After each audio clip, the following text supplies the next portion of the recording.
Camera movements, one of the most challenging aspects of filmmaking to understand. But they are such an important part of telling stories because they allow us to immerse the audience into the movie. Although, if just one movement is used incorrectly, it can ruin an entire film.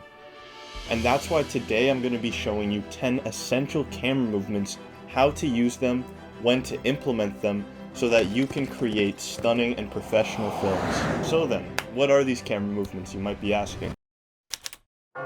So the first camera movement to talk about isn't even a camera movement at all, and it is the static shot. This shot allows filmmakers to compose a frame perfectly, creating a painting-like image. The static shot is normally accomplished using a tripod, but it can be set up on anything still and stable. Just make sure that it's actually stable, because I've seen that go wrong. Shots with no camera movement can be used to slow the story down and allow the audience to breathe and really focus on the details of a frame without being distracted by the movement of the camera, which is why they are a fantastic option for dialogue. But they've also been used to trap a subject and the viewer together into a frame, creating a very intense and uncomfortable scene. Static shots are also so great because introducing movement after a period of stillness will be a lot more meaningful. Still normally taken from a fixed position, the next camera movement to talk about is the pan, which is when the camera rotates horizontally in either direction. This is commonly done by using a tripod with a movable head, but it can also be done using a gimbal or even shooting handheld. Pans are a great way to reveal information about the environment surrounding a subject, and can also be used to track a character's movement or even build intensity on a slow pan, and you can also create energy with a quick pan, and even use them as transitions from scene to scene. Now, when the camera physically moves towards a subject, it is called a push-in shot. This shot is usually achieved by using equipment like a dolly, but can also be easily accomplished using something like a gimbal or a glide cam. Push-in shots are normally implemented to highlight a specific detail in a scene, which creates intensity and is a visual indication that something important is happening. But push-in shots can also simply be used to introduce a new scene or environment because it replicates the human experience of walking towards that new scene or environment.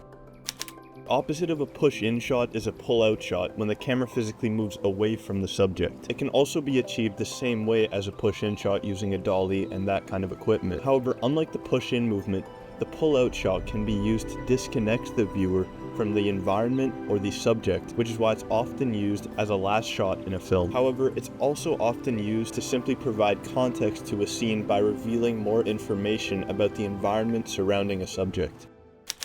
Now, rather than physically moving towards or away from a subject, the zoom shot is all done internally within the camera and can be done by adjusting the focal length of the camera's lens. Just like push-in shots, zooming the camera in can help highlight specific details of a scene. And similarly to the pull-out shot, the camera can be zoomed out in order to reveal more information surrounding a subject. However, you should make sure to use zooms wisely because unlike push-in and pull-out shots, the zoom is one of the few camera movements that cannot be replicated by the human eye. And because of that, if you overuse it, it can really take the audience out of the film.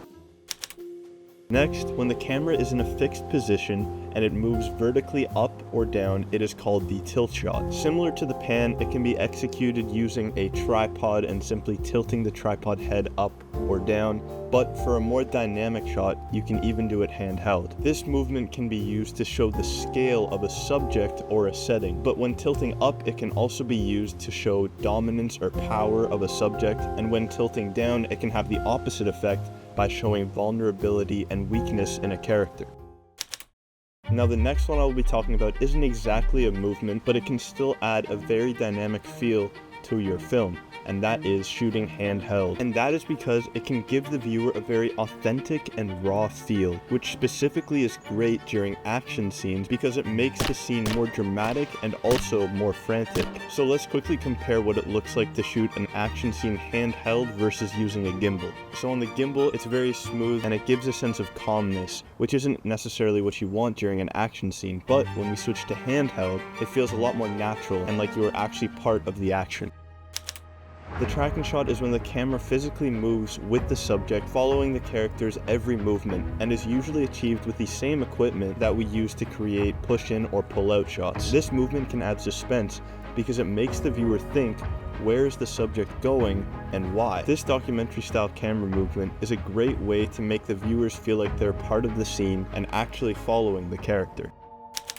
When cinematographers want to create a cinematic effect that makes the background and foreground appear that they're moving at different speeds, they will use what is called a parallax. This movement can be achieved by panning the camera while at the same time physically moving the camera horizontally or orbiting the camera around the subject, which can be accomplished in many ways, but typically is done by using a camera slider. The parallax movement should be used to emphasize the importance of a subject, or if the subject is smaller than the background surrounding them, it can be used to evoke mystery and wonder. However, although the shot is a beautiful cinematic one, make sure not to overuse it, because if you do, it's going to get boring very quickly and reduce the significance and impact that this shot can have on an audience.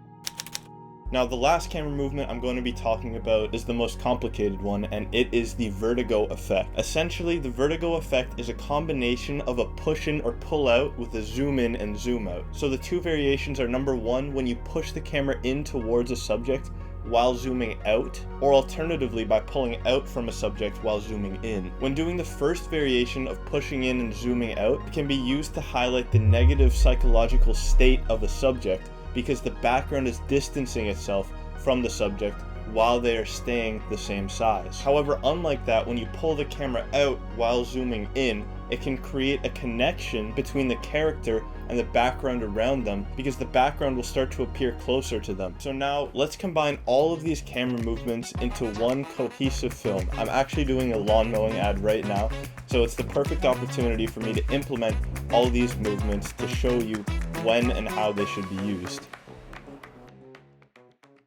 It's not just your lawn, it's your oasis. But maintaining your lawn can be challenging and time-consuming. And that's why, with competitive pricing and a passion for excellence, Central Mowing's goal is to bring beauty and peace of mind to your doorstep. Whether you're dealing with weeds or just need a regular mowing, our professional lawn care services are here to help. At Central Mowing, we ensure that every corner of your property is tended to with care and precision. Well, maybe not that much precision.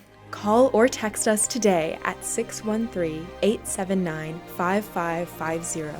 Your dream lawn is just one call away.